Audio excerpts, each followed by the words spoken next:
Hi everyone, there's been a milestone. This is my 300th cap. Oh wait, that's Carli. Get a little confused there. Yes, I did get confused. So how's everyone doing? We really should have recorded this video yesterday, but today is Sunday and the United States versus Sweden happened on Saturday, but we were all... There was a lot going on yesterday. We were all talking about too much. Between U.S. women's national team and then there's 2 NWSL games. We were kind of tuckered out. Soccer lovers' dream, you know what I mean? Like to have all day of soccer all day, you know what I mean? Yeah, we love it. Especially like I know most people know I love baseball. I love baseball. One of the reasons why I love baseball is because there's 156 games.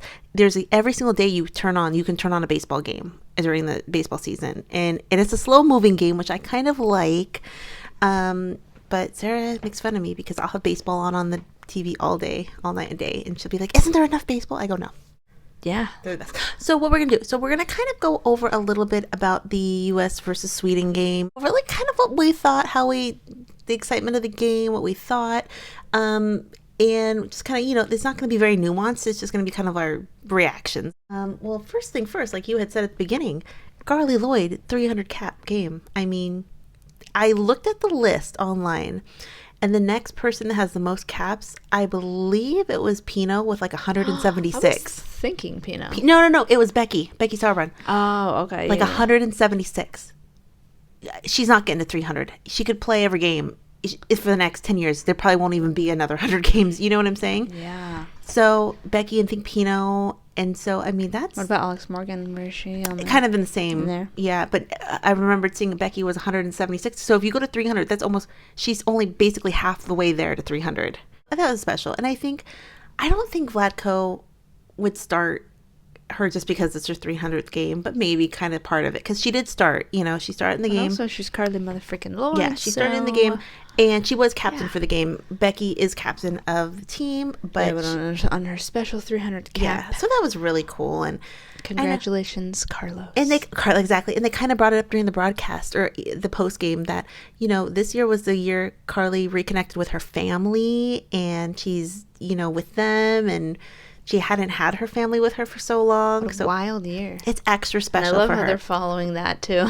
Yeah, I know. I'm sure she's pretty open. She is open about talking She's about like, this is what it is.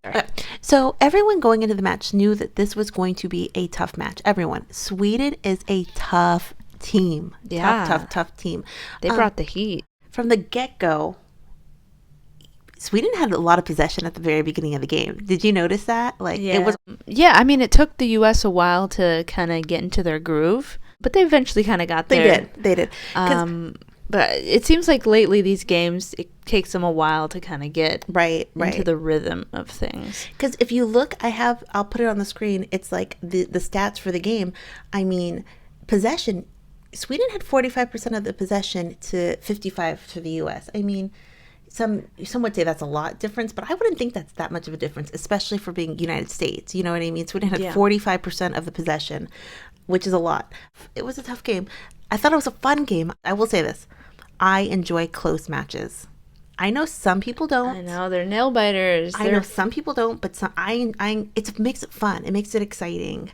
I was getting frustrated watching, but I knew that the U.S. would hopefully come back, so, which they did equalize, but it was nerve-wracking. In the 38th minute, first half, Sweden scores. I'm gonna say that was a sweet goal. That was good. That was a good goal. Good use of the noggin. Yes, and the gal who scored it, she scored it. She looked really tall. I googled her. She's 5'11", so that's tall for a women's soccer player. Yeah. She scored, and a very nice looking woman, will say. I have a little crush on her. Did you see that? Should I go blonde, shave the sides? Tell me the truth. I mean, there's 2 players on Swedish that have the same exact haircut, the kind of shaved and the kind of long blonde. Wow. I'm not mad at that look. Okay, I could not pull that look off. So, So she scored 38th minute. Then the United States they were losing. It's the first time they have trailed in a game in forever. In a long time, yeah. And I forgot to mention, we didn't even say the score, 1-1 tie. I mean, I think most people who click on our video know the outcome, 1-1 tie. But it's the first, they break their 16-game winning streak. Wow. So 16, the first game Vlatko has been the coach of, and they didn't win. The last time they tied was Jill Ellis's very last game against Korea. I remember that. Yeah. So, I mean, it's a big thing.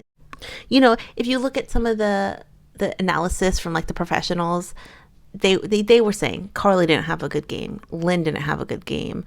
Half the biddies out there didn't. Kelley O'Hara didn't have a good game. And remember, Kelley O'Hara got a yellow card too. So she got a yellow card. Love to see when she gets a yellow card. It kind of turns me on. And a lot of people were saying actually the Swedish players got away with a lot. That they were kind of hacking at the Americans, and they weren't getting yellow cards. Swedish refs over there. Little blondies. Well, not the very end. So we'll talk about that in a sec. Okay. But there was one player, Solani, I think her name was, where she was feisty. Solani. She freaking took everybody out. Yeah, Haran a couple times. Yeah, Haran goes down. I know, right? So they were saying that some of the Swedish players were kind of hacking at the Americans, and so going into halftime, they're trailing. That doesn't happen. That does not happen. But it's so funny. I was telling Sara this. So we live in New England. I used to work with someone who is a big New England Patriots fan. As many people know, maybe not so much internationally, New England Patriots, they win. They won like 5 Super Bowls. They do cheat a little bit, but they won 5 Super Bowls. So this guy would always tell me they were losing some big game, and they ended up winning. I go, weren't you scared that they were going to lose? And he literally goes, no. He goes, I always know they're going to come back. I always know. Like, it doesn't even enter my mind that they're not going to come back. I go, really? Wow, the confidence he has. But I was telling Sara, that's how I feel about the U.S. women's national team. I always have confidence they're going to come back, even though they tied on here, but I always have confidence they're not going to lose. And that's not a good thing necessarily, but that confidence is so embedded into us, ingrained into us, that I don't think they're going to lose. So going to halftime, I wonder what that Vlatko locker room talk was. Probably like, you guys aren't on it. What's going on? You guys get your ish together. Yeah, follow through, get better touches, XYZ. So that would have been an interesting locker room chat. I would have liked to hear, to see what they had to say. Sweden was blocking everything left and right, and I was like, Sweden's a great team. Yeah, they were putting up legs, and I'm like, whoa, and there was ricocheting off everything. I couldn't handle it. Because that was one of the criticisms that the kind of announcers, that people maybe gave the announcers, they were saying how poorly the United States was playing, not necessarily how amazing that the Swedish team was playing. It's kind of like maybe the Swedish... There were Americans commentating. Is this correct? Yeah. So there might be a little bias. That makes sense. So maybe that's, a bit of it. So they come back out from halftime. And then I saw other criticisms that they thought Vlatko made substitutions a little bit too late. A lot of people think that Sam Ewing should have been in there a lot earlier, that she could have made a big difference, that, Alex Morgan, you have fresh legs, maybe bring them out closer. I think they came in the 65th minute, maybe closer to the 50th minute, 87th minute, 86th minute. There was a very controversial call. And it was very controversial. Everyone watching this knows. It worked in our favor, though. It worked in our favor. So there was a foul. And so if it's outside the box, it's not a PK, but if it's inside, it is. And obviously, the technical terms are not those. But so everyone is saying where she got fouled was definitely outside, and it would not have been a penalty kick if there was VAR, or if there was if the referee would have made the correct call, quote unquote. That's a tough one to be a ref and to make those calls. But also you have to see everything as a ref. Yeah. Because you're the main ref, I know. So that's tough. But I mean, it worked in our favor. In our favor. I didn't see the post-game people talking about it a lot, being that there was a bad call. I was talking to someone who's from Sweden. They said that their commentators, said, it shouldn't have been a PK. It should not have been a PK. And sometimes the calls go your way, and sometimes they don't. And I think with the VAR, that would have been corrected, but there's not VAR in this game, and so that's the way it goes. Well, let's be thankful for the no VAR in that moment. So do you think they should have had it? Probably not, and it went in our favor, but that's just the way sport goes a lot of times. And you could be, I'm sure there's cases that people think that it was actually legit correct, too. So I have seen a couple I'd have to watch it back and see. I've seen a couple people say that it was correct, that it was the correct call. PK comes, Pino's clutch. I mean, she loves those moments. Those are her favorite moments, to be the game in her hand.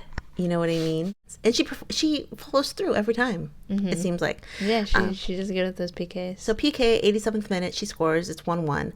And then, actually, at the very end, it looked like United States came close to scoring a couple times. It could have been close. Yeah, they were really working for it. If they would have come back and scored and it would have been 2-1, it still wouldn't have had they still would not have had a great game. You can't make up for it, but it would have been like, oh, look, Americans do whatever, they play shitty and they still win.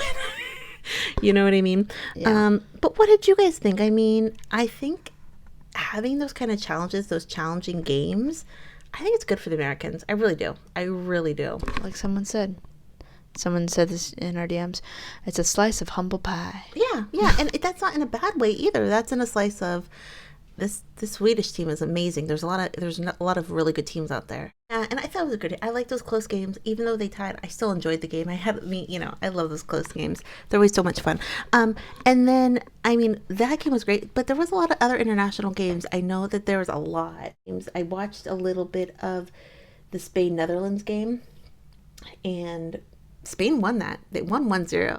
So that was a good game. Spain ended up winning. Remember, we talked a little bit about that Spain has a good team. That day, everybody who I said would win lost.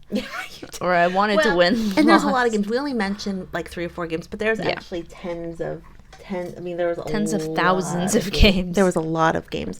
The other game that I think a lot of people watch our channel were interested in was the France-English game, or England game. And French, and they're saying it was the B squad for French because a lot of their players, there was a COVID outbreak in one of the French club teams, and there was a COVID outbreak. So, like Wendy Renard, the main players weren't even playing, and they beat pretty convincingly. They beat England, but Lucy Bronze wasn't playing. Sad. I mean, they didn't have everyone, but they definitely lost. So there was a bunch of other games, but that leads us into the game Tuesday, USA versus France. Should be interesting. So that game's gonna be interesting. Again, the players who were not playing at the first French game apparently are still not going to be playing because of the COVID outbreak for this game. So it's going to be a scaled down French team. I still think they can win. Honestly, I still think they can win. Who, the French? We'll see how Vlatko changes up the starting players too. But we'll see who starts, if Lynn continues to start. I mean, there's still that discussion. If Carli starts, and there's that discussion. The commentators were saying that the defense was lacking for the Swedish game. The defense was, as much as the forwards were lacking, it was the defense who they really thought were lacking. I mean, I guess it was kind of everyone, Yeah. We had such fun watching the Sweden versus USA game. Sweden's a great team. I mean, they're not messing around. They are not messing around. And Sarah was crushing on the Swedes. I kind of was. They're winners. I crush on winners. What can I say? Crush, more like creep. You were creeping. Oh dear. I know that's true. It was a little and I tried to catch as many international games as I could. Some people, whether or not I watched them on delay on YouTube or if I found some streams to watch them. So I'm enjoying it. So much fun. What did you guys think? What were your takeaways? What would you do differently? What would you do differently? If you were the coach. I was going to say, are they Vlatko? If you're the coach, if you're Vlatko. Okay. What's your game plan? Let us know. It was fun. I'm so pumped for the game on Tuesday. I think they're going to win. Yeah. They're not missing. They cannot tie twice in a row. That will be meltdown. I think this definitely is going to make them work even harder. Yeah, definitely. Like, no messing around. What did you guys think? Questions, comments down below. We will see you. Okay, talk to you guys later. Have a good night. Bye.